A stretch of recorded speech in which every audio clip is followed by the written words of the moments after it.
आप देख रहे हैं हिंदी खबर और मैं हूं आपके साथ कीर्ति बिंदल। 2024 का दंगल जैसे जैसे नजदीक आ रहा है वैसे वैसे राजनीतिक हलचल बढ़ने के साथ साथ तमाम सवालों अटकलों से भी पर्दा उठता चला जा रहा है। हम बात कर रहे हैं बिहार की सियासी गलियारों से आए एक बयान की, जिसने कई सवालों के जवाब देने के साथ कई सवालों को जन्म भी दे दिया है। बयान है बिहार विधानसभा के डिप्टी स्पीकर महेश्वर हजारिका, जिन्होंने नीतीश कुमार को इंडिया अलायंस की तरफ से पीएम उम्मीदवार करार दिया है। देखिए रिपोर्ट।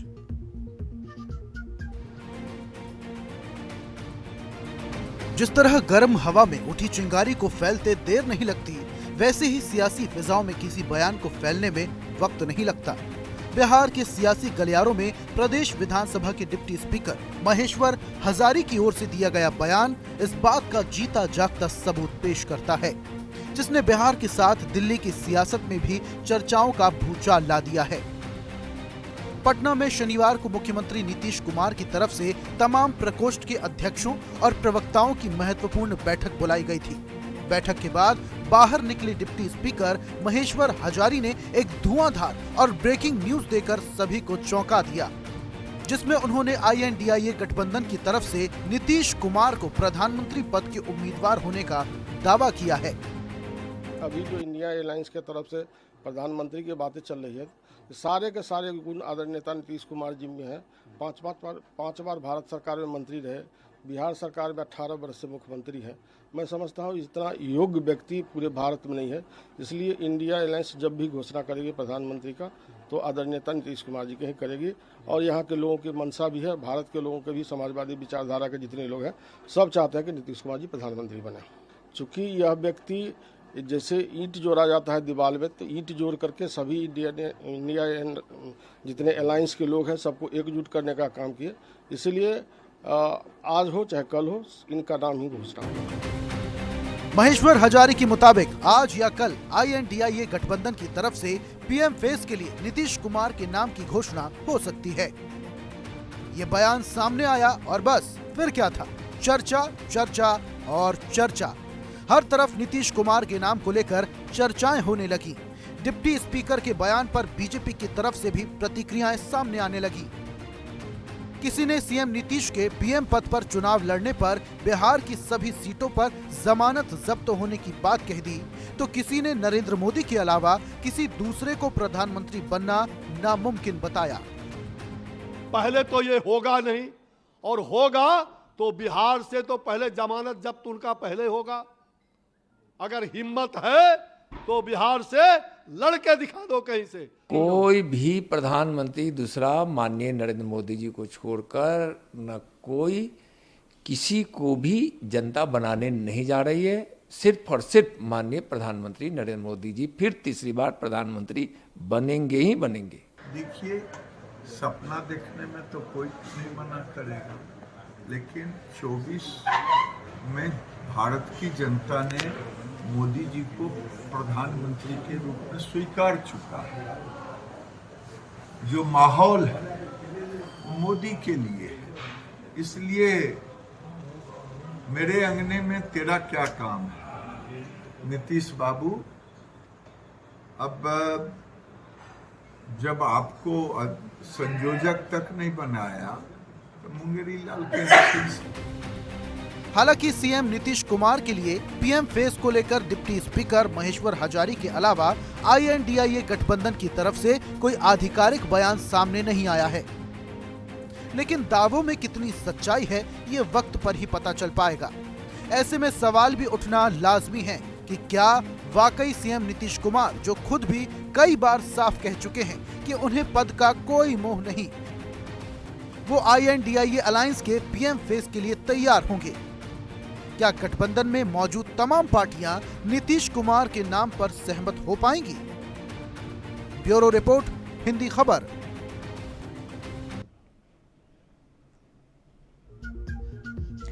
और साल 2024 के चुनाव अभी दूर नहीं है, बहुत पास है। ऐसे में आम जनता भी ये जानना चाहती है कि आखिरकार विपक्ष के पास पीएम के पद पर कौन सा चेहरा है। हालांकि इससे पहले कई बयान आते रहे हैं और ये कहा जाता रहा है कि हमारे पास पीएम के कई चेहरे हैं, लेकिन बीजेपी के पास केवल एक ही चेहरा है, नरेंद्र मोदी।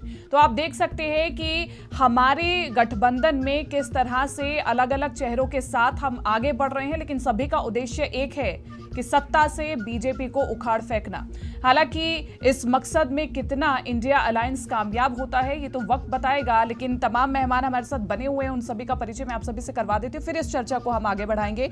इस वक्त हमारे साथ राजेश भट्ट जुड़े हुए हैं, प्रवक्ता लोजपा से। राजेश भट्ट जी, आपका बहुत बहुत स्वागत है। और इसी के साथ साथ असित नाथ तिवारी, प्रवक्ता कांग्रेस से हमारे साथ जुड़े हुए हैं। असित नाथ जी, आपका भी बहुत बहुत स्वागत है। असित नाथ जी, चर्चा की शुरुआत में आप ही के साथ कर रही हूँ, क्या इंडिया अलायंस में एक सहमति पर आप पहुंच पाएंगे? क्योंकि अब जो चर्चा है वो जोरों शोरों से नीतीश कुमार के नाम पर चलने लगी है, कांग्रेस इससे संतुष्ट होगी?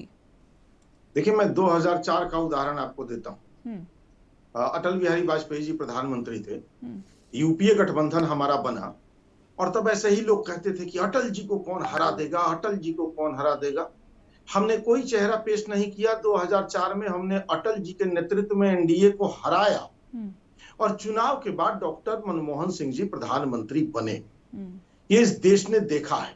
कोई जरूरी नहीं है कि चुनाव के पहले कोई चेहरा पेश किया जाए। हमने ये उदाहरण पेश किया है, हमने अटल जी के नेतृत्व में बिना चेहरा पेश किए एनडीए को हराया है, और उसी एनडीए को हम लोग बिना कोई चेहरा पेश किए इस चुनाव में भी हराएंगे। ये कोई बहुत मुश्किल काम नहीं है। और चुनाव के बाद आम सहमति से प्रधानमंत्री से बनना होगा, सारे सांसद मिलकर तय कर लेंगे। यही लोकतंत्र की गरिमा भी है कि चुने हुए सांसद प्रधानमंत्री चुने। तो चुने हुए सांसद तो चुनाव के बाद ही आएंगे ना, वो प्रधानमंत्री चुन लेंगे।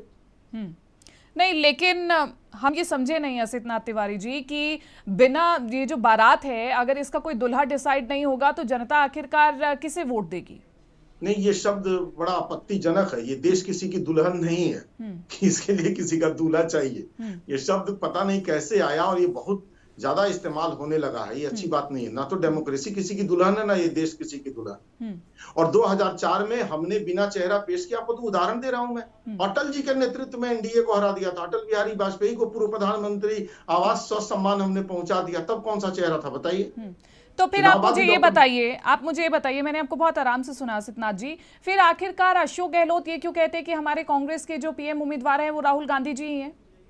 आप तो कह रहे हैं कि हम बिना नाम के आगे बढ़ेंगे, तो फिर अपनी पार्टी के तमाम नेताओं को, मंत्रियों को ये समझाइए कि फिर वो किसी का भी नाम ना ले। अगर आप एक अलायंस में हैं तो फिर अभी किसी का भी नाम सामने नहीं आना चाहिए। पहले सहमति तो बने आपस में। बहुत स्पष्ट जानिए कि भाई, कल जैसे महेश्वर हजारी जी ने कहा कि नीतीश जी हैं। महेश्वर हजारी जी जदयू के नेता हैं। जाहिर सी बात है कि जो जिस पार्टी का नेता है वो अपने नेता को प्रधानमंत्री पद का उम्मीदवार बताएगा। क्योंकि एक कार्यकर्ता के तौर पर मैं भी राहुल गांधी जी को प्रधानमंत्री बनता देखना चाहता हूं।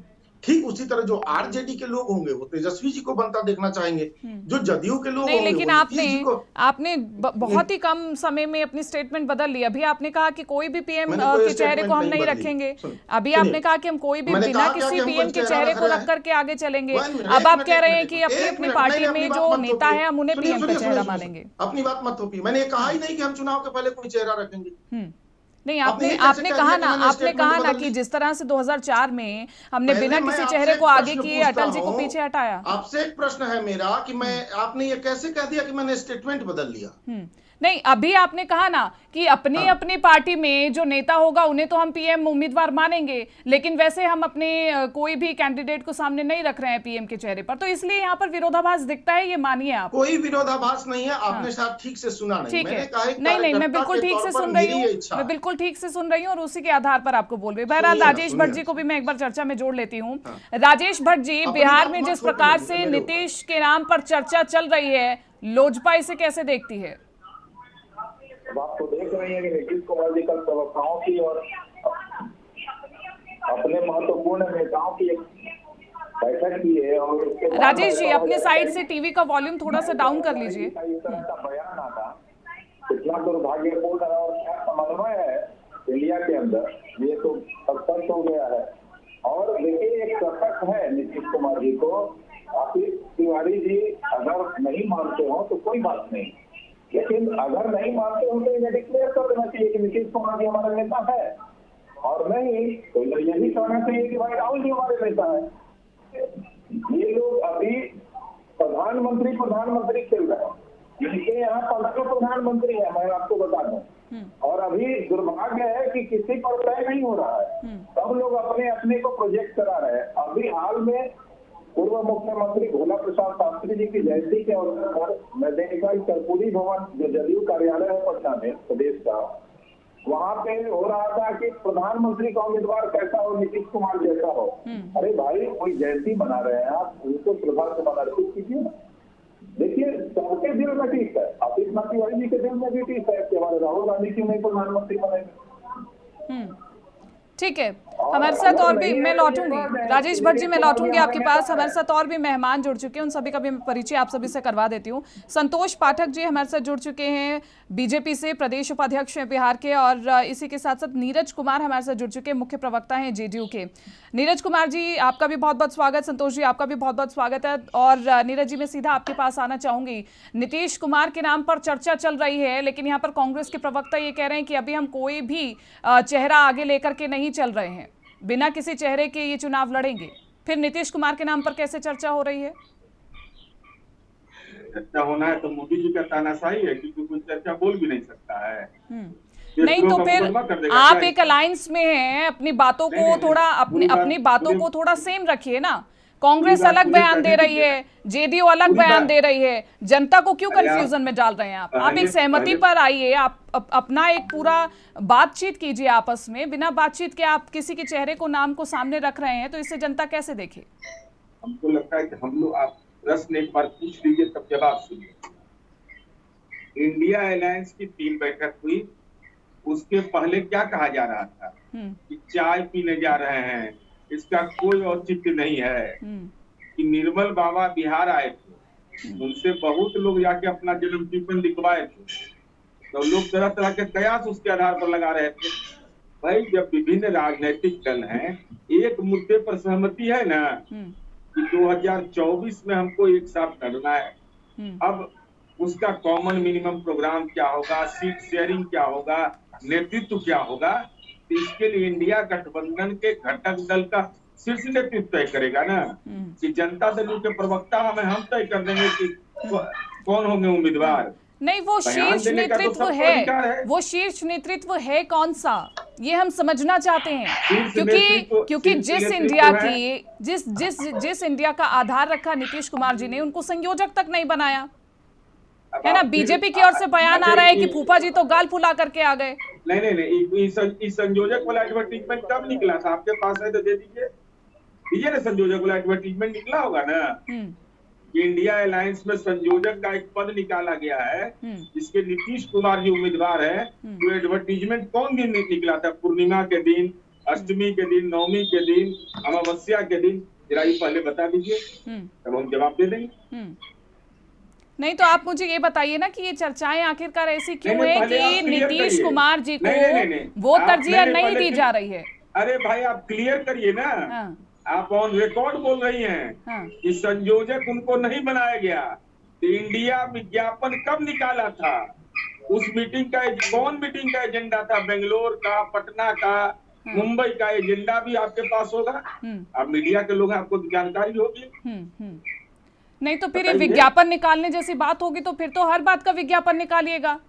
फिर तो इंडिया अलायंस हर बात का विज्ञापन निकालेंगे और मीडिया तक पहुंचेगा। मीडिया को मत घेरिए, मीडिया को मत घेरिए। आप जेडीयू में बताइए, आप जेडीयू में बताइए कि इंडिया में नीतीश कुमार जी का क्या स्थान है, ये हम जानना चाहते हैं। इसमें कोई बुरा मानने वाली बात नहीं है, इसमें कोई बुरा मानने वाली बात नहीं है। नीतीश कुमार जी, आप मुझे ये बताइए कि नीतीश कुमार जी का क्या स्थान है, क्योंकि हम आपसे पूछ रहे, जवाब दीजिए। नीरज जी मेरी बात सुनिए, मेरी बात सुनिए।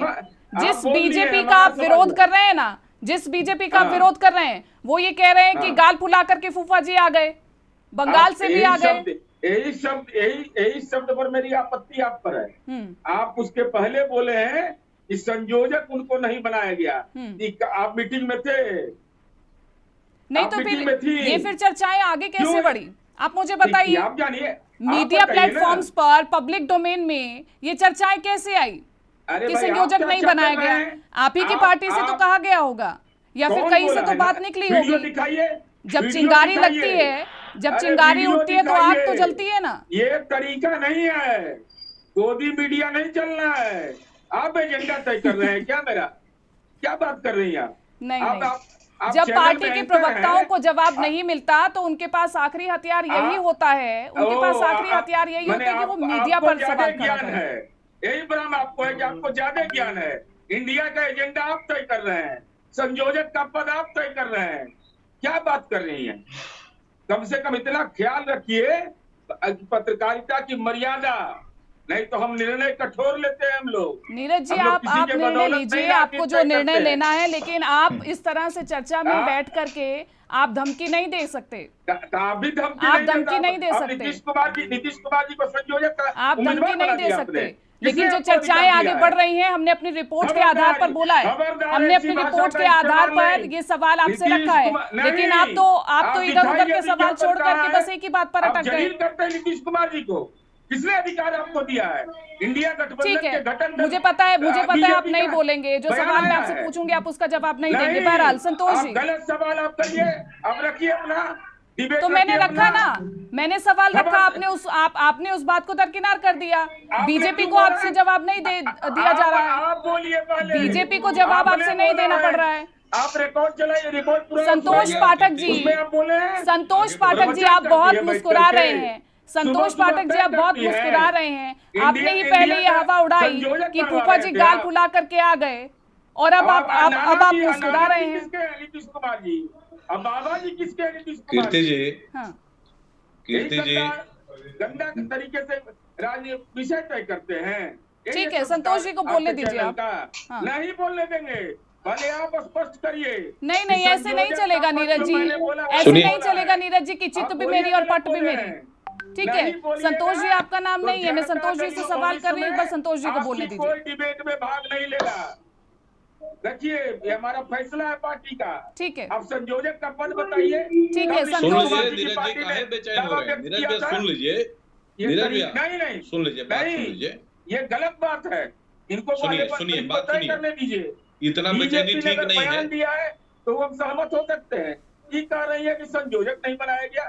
संयोजक के लिए कब अप्लाई हुआ था? कब एडवर्टीजमेंट निकला था? क्या इनके चैनल ने एडवर्टीजमेंट निकाला था? आप जानबूझ करके किसी का मानहानि कीर्ति जी, करते ऐसे हैं। डिबेट थोड़ी होता है, मतलब अभी- ऐसे इनको थोड़ा नहीं साइलेंट कोई मोड में बात भेजिए। नहीं, कोई बात नहीं, उनका गुस्सा है, उन्हें निकालने दीजिए, फिर आपको मौका मिल जाएगा। मैंने तो आपसे सुनिए। सवाल आप पूछ अपना लिया है, रखिए, आपको भी आप मौका सुन लीजिए मिलेगा। नीरज जी, बात आपके आप डिबेट इतना में बात नहीं बोले हैं तो जाएगा। थोड़ा सा सुन भी ये तय लीजिए, हो गया, रखिए, काटो। थोड़ा सा सुन लीजिए। संतोष जी बोलिए। पहली बात कि जिस प्रकार से खिसियानी बिल्ली खंबा नोचती है, हाँ संतोष जी बोलिए।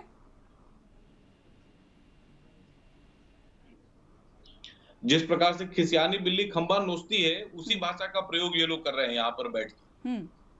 अगर संयोजक का एडवर्टीजमेंट नहीं निकला था तो प्रधानमंत्री का एडवर्टीजमेंट कब निकला, जो जदयू के लोग नारा लगाते घूम रहे हैं पूरे बिहार में, और यहां से लेकर यूपी तक, फूलपुर सीट तक लोग नारा लगा रहे हैं कि नीतीश कुमार जिंदाबाद है और नीतीश कुमार प्रधानमंत्री होंगे। तो इंडिया गठबंधन ने क्या प्रधानमंत्री पद का कोई एडवर्टीजमेंट निकाला है क्या? ललन सिंह जी अभी गए थे इस्लामपुर नालंदा में, वहां पर जाकर जो बड़ी बड़ी बातें बोल कर आए हैं, और कर्पूरी सभागार में पिछले 1 वर्षों से जितनी भी बैठकें हुई हो रही हैं, उन सभी बैठकों में नीतीश कुमार ही प्रधानमंत्री होंगे, ऐसा नारा लगता है वहां। तो क्या इंडिया गठबंधन ने नीतीश कुमार जी के लिए कोई एडवर्टीजमेंट पब्लिश कराया हो? अगर नीरज जी के संज्ञान में हो ये विषय तो सामने रखे यहाँ पर। नहीं, लेकिन जब संतोष उसके जी लिए कोई- मेरी बात जब सुनिए। संयोजक के लिए संतोष एडवर्टीजमेंट जी, नहीं निकला, अगर तो प्रधानमंत्री इंडिया पद के अलायंस लिए की अगर ओर से किसी ये भी कहा प्रकार जा का रहा है, एडवर्टीजमेंट अगर पब्लिश सुनिए हुआ मेरी तो बात, उसको बतावें। इंडिया अलायंस की और ओर से हमारा कहा क्या जा रहा है, विरोध है? खास तौर पर कीर्ति जी, महाविकास सुनिए। अघाड़ी की ओर से कहा, मेरी बात सुनिए, महाविकास अघाड़ी की ओर से कहा जा रहा है कि हमारे पास तो पीएम के कई चेहरे हैं, लेकिन बीजेपी के पास तो एक ही है, प्रधानमंत्री सुनिए ना, नरेंद्र मोदी कीर्ति जी, जी मैं आ के रहा नाम हूं पर ही उस चल बात रहे पर। मैं आ हैं। रहा हूं, आपकी पार्टी सुनिए। में और दूसरों को मौका क्यों नहीं मिले? मैं आ रहा हूं। नीतीश कुमार जी को छोड़कर इस पूरे इंडिया गठबंधन में किसी एक नेता का नाम आप बता दीजिए जिसके पक्ष में उसके कार्यकर्ता लगातार 1 वर्षों से नारा लगा रहे हैं। कोई एक नेता आप बता दीजिए। शरद पवार जी के पक्ष में उनके नेताओं ने नारा लगाया क्या? राहुल गांधी जी के पक्ष में उनके कांग्रेस के नेताओं ने नारा लगाया क्या? लेकिन सिर्फ और सिर्फ नीतीश कुमार के लोगों को ये जल्दी है कि जितना फुर्ती हो नीतीश कुमार अपनी घोषणा करा लें। साल भर 1.5 साल हो गया नीतीश जी को हवाई चक्कर लगाते हुए, देश के अलग अलग राज्यों में आते जाते हुए उनको। तो स्वाभाविक तौर पर उन्होंने अपने नेताओं को गुमराह करके भारतीय जनता पार्टी से गठबंधन तोड़ा था कि अगर इस गठबंधन से हम उस गठबंधन में चले जाएंगे तो हम प्रधानमंत्री के चेहरे होंगे। और आज उनके जो सभी कार्यकर्ता हैं, नेता हैं, इसी सवाल पर तो सारी लड़ाई है वहां। और किस बात की लड़ाई? नहीं, ये तेवर तो आपके लिए भी है ना संतोष जी, तेवर तो आपके लिए भी है कि आपके पुराने सहयोगियों को अगर एनडीए में जगह नहीं मिलेगी तो वो इंडिया अलायंस में जाएंगे। ये तेवर तो आपके लिए भी है। हमारे पास कोई तकलीफ का कोई विषय नहीं है, हमको किसी से भय नहीं है। हमने बिहार की और देश की जनता के लिए इतना काम किया है कि ससम्मान उनके नजदीक जाते हैं और हमारे कार्यक्रम लगातार चलते हैं। हम लोग लगातार जनता के बीच में जाते हैं। अभी मैं कई गांवों में गया जहां पर मेरा माटी मेरा देश के अभियान के तहत हम लोग घरों घरों से मिट्टी उठा रहे थे। लोग इतने आतुर थे अपने घरों से मिट्टी देने के लिए कि आप कल्पना नहीं कर सकते हैं कीर्ति। इनके नेताओं के पास क्या है? शिगुफा छोड़कर 1 वर्षों से, जब से इंडिया अलायंस की बात हो रही है, तब से बात क्या आ रही है जनता के सामने? किस मुद्दे पर ये लोग चुनाव लड़ेंगे? नेता तो बहुत दूर की बात है। ये मुद्दा विहीन विपक्ष जिसके पास एक भी शब्द नहीं है कहने बताने के लिए, वो इस प्रकार के दुर्व्यवहार को मीडिया के लिए भी और देश की सामान्य जनता के लिए भी लोग संतोष जी, आप कह रहे हैं मुद्दा विहीन, लेकिन इंडिया अलायंस कहते हैं कि हमारा तो मुद्दा एक ही है कि सत्ता से बीजेपी को उखाड़ फेंकना। बेशक सबके विचार अलग अलग हो, लेकिन मकसद तो एक ही है। नहीं, बीजेपी को हटा देना ये मुद्दा है क्या जनता के लिए? आम जनता के लिए मुद्दा है क्या कि बीजेपी को? अरे भाई, आप बताएंगे ना जनता के लिए आप क्या सोच रहे हैं, क्या करेंगे? लेकिन इंडिया अलायंस के मुताबिक तो जनता को ठगने वाले को पहले हटाया जाएगा तो तभी जनता का हित होगा। विपक्ष आज के समय पर कुछ भी अनर्गल बोलता है। समस्या ये है कि ऐसे लोगों के पास न बोलने के लिए कुछ, आज इतनी जल्दी नीरज जी क्यों चले गए? अगर उनके पास बोलने के लिए कंटेंट होता तो वो बैठते इस डिबेट में। जिस प्रकार से लड़ाई करके नीरज जी यहाँ से गए हैं, वो दिखाता है कि ये लोग क्षणभंगुर जैसा अभी राजनीति कर रहे हैं। नीरज जी की औकात है क्या? क्या औकात है नीरज कुमार जी की? कौन सा चुनाव जीत कर आते हैं? वो बड़ा शब्दों का इस्तेमाल मत कीजिए संतोष जी। नहीं, अगर वो हमारी नीरज जी की भाषा पर थोड़ा गौर कीजिए कीर्ति जी। मुझे उस भाषा में बोलने की आदत नहीं है ना, मैं वैसे मैंने उन्हें टोका, वो उनका व्यक्तित्व है, वो उनका व्यवहार है, लेकिन आप कम से कम ऐसे शब्दों का इस्तेमाल ना कीजिए। नहीं, वैसी बात नहीं है। अगर किसी को बुरा लग रहा है तो हम क्षमा भी मांगेंगे, लेकिन ये सच्चाई है कि ऐसे लोगों के पास कोई एजेंडा नहीं है, कोई विषय नहीं है, कोई बात नहीं है बताने के लिए जनता के लिए। इस नाते इस प्रकार के ढपोर शंख वो लोग लगातार बजा रहे हैं। लोगों को इससे क्या फर्क पड़ता है? कोई भी अभी तक कोई भी ऐसा सर्वे नहीं आया, कोई भी अध्ययन ऐसा, कोई रीडिंग ऐसी नहीं आई है जिसमें इंडिया अलायंस को किसी भी प्रकार की बढ़ोतरी मिलती दिखती हो। आज अकेले नरेंद्र मोदी जी के सामने, भारतीय जनता पार्टी के सामने ये 25-26 दल करना क्या चाहते हैं? ये सभी परिवारवाद के पोषक लोग हैं, सभी लोग भ्रष्टाचार के चलिए ठीक है, ये तमाम जो बातें आपने कही हैं उसका जवाब असित नाथ जी देंगे। मिटाना है। हाँ ठीक है, ये तमाम बातें जो आपने कही हैं उसका जवाब असित नाथ जी देंगे। इकोनॉमी बनानी है हमने तो 2047 तक की विजन जो है वो देश के सामने रखा है। ठीक है, वो आपने बहुत बार बोला है, वो आपने कई मंचों से बहुत बार बोला है, लेकिन मैं एक बार असित नाथ जी के पास जाना चाहती हूँ। असित नाथ जी, अब आप शायद इस बात से भी इनकार कर देंगे जैसे नीरज जी ने इनकार कर दिया कि जब बात हो रही थी अलायंस के नाम पर तो नीतीश जी ने ऐतराज जताया था इंडिया के नाम पर और उनकी बात भी नहीं सुनी गई। तो फिर आखिरकार कैसे जेडीयू ये कहती है कि नीतीश कुमार ही पीएम का चेहरा होने वाले हैं आगे, और इस पर सहमति भी बन गई है, बस मोहर लगना बाकी है? पहले तो मैं भाई संतोष जी को एक जेंटल सुझाव देना चाहूंगा, पाठक जी को। पाठक जी बहुत अच्छे परिवार से हैं, लेकिन चूंकि गलत पार्टी में आ गए तो इतना अहंकार आ गया। नीरज जी काफी सीनियर पॉलिटिशियन है और एक उनकी औकात है क्या? तो संतोष जी अगर औकात नहीं थे तो आपकी सरकार में उन्हें मंत्री क्यों बनाया गया? आप ही की सरकार में वो मंत्री थे ना, बिना औकात के मंत्री आप लोगों ने बना दिया। नहीं, संतोष जी थोड़ा शब्दों के चयन में मैंने वो बोल दिया, उनको शब्दों के लिए मैंने टोक दिया। असित नाथ जी, अब आप मेरे सवाल पर आइए। राजनीतिक विरोध अपनी जगह पर है, लेकिन जब कल एक खबर आई कि बनारस में एक युवक प्रधानमंत्री के काफिले में कूद गया तो मुझे बड़ी चिंता। ठीक है, नरेंद्र मोदी जी से मैं असहमत हो सकता हूँ, लेकिन हमारे प्रधानमंत्री हैं वो, और उनकी सुरक्षा में चूक हमारी चिंता का विषय होना चाहिए। राजनीतिक विरोध अपनी जगह पे हम करते रहे, पहली बात तो। इसलिए संतोष जी, गलत लोगों के साथ रहिएगा तो संस्कार खराब हो जाएगा, बचिए। अब इनके सवाल का जवाब, आप उस मीटिंग में थी क्या जहां नीतीश जी ने इंडिया नाम का विरोध किया था? आपके कोई सहयोगी वहां थे? नहीं थे? बाहर तो फिर ये बाहर चर्चाएं लाने वाले आखिरकार कौन है? कहीं ना कहीं तो ये जो इंडिया अलायंस में जितनी पार्टियां हैं उनकी ओर से ही कहा जा रहा है ना, तभी तो मीडिया प्लेटफॉर्म पर ये बातें आ रही हैं। किसने कहा कि नीतीश जी इंडिया नाम के खिलाफ? किस नेता ने कहा? एक बयान हमको दिखा दीजिए। नहीं तो कई रिपोर्ट्स बताती है ना कि उन्होंने ऐतराज जताया, उन्होंने साफ तौर पर कहा, आसिफ भैया देखिए क्या है, ये तो मनगढ़ंत बातें। देखिए आरएसएस और भाजपा के एजेंडे की पत्रकारिता कीजिएगा तो लोग आपसे नाराज होंगे। ऐसे बात थोड़ी बनती है। नहीं, बार बार अगर आप पत्रकारिता पर सवाल खड़ा करेंगे तो ऐसे नहीं चलेगा। तभी अगर ऐसे नहीं चलेगा, अगर ये बात पब्लिक डोमेन में आती है तो उस आधार पर आपसे सवाल पूछा जाता है। अगर ये बात पब्लिक डोमेन में आती है तो उस आधार पर आपसे सवाल पूछा जाता है। बार बार हम भी ये बर्दाश्त नहीं करेंगे कि आप बार बार पत्रकारिता पर सवाल खड़ा करें। बहरहाल मेरे पास वक्त की कमी है, अन्यथा मैं इस चर्चा को आगे लेकर के चलती। मेरे पास वक्त की कमी है, अन्यथा मैं इस चर्चा को आगे लेकर के चलती। आप सभी का बहुत बहुत शुक्रिया इस चर्चा में जुड़ने के लिए। लेकिन निश्चित तौर पर 2024 में जनता ये जानना चाहती है कि इंडिया अलायंस के पास अगर कोई चेहरा है तो वो जल्द से जल्द आगे रखे, ताकि जनता के मन में भी जो कंफ्यूजन है वो क्लियर हो सके और उस आधार पर इंडिया अलायंस को वोट पड़ सके। फिलहाल इस चर्चा में मेरे साथ इतना ही। दीजिए इजाजत, नमस्कार।